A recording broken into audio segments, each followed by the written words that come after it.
Norime padaryti taip, kad elevatoriuose nebeliktų eilių. Bet panašią situaciją mes turėjom Klaipėdoje iš tikrųjų, ir kada visi suvažiuodavo vežėjai, ūkininkai. Aš galvoju, kad pernai metais įdiegus sprendimą, apie kurį čia mes šiek tiek ir pakalbėsim plačiau ir pristatysim, kaip tai veikia praktiškai, ar ne, mums tą problemą pavyko išspręsti. Ir mes kada po sezono jau kalbėjom su jumis iš tikrųjų, su jums ir apklausas siuntėm ir gyvai bendravom nemažai su žmonėm, kurie į bėgą važiavo. Iš esmės, jeigu taip apibendrinti, visų vieninga žinutė buvo, kur jūs buvote iki šiol. Teorija teorijai, bet praktika visą laiką įdomiau.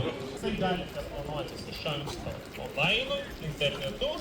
Jeigu tam neturėjot galimybių, galite atvažiuoti prie įvažiavimo, kur yra registracijos terminalas.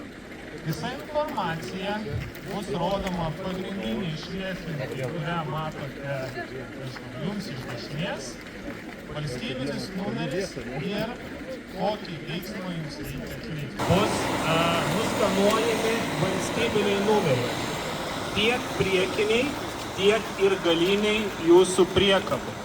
Dvi priekabos gali būti traktorių. Ir dvi galės atsivesti? Jo. Viską pagalvojom. Kaip matome, pasikeitė statusas švieslentėje. Dabar turime laiko sulaukti tyrimo atsakymo ir nurodymo, į kurią duobę turėsite išsikelti.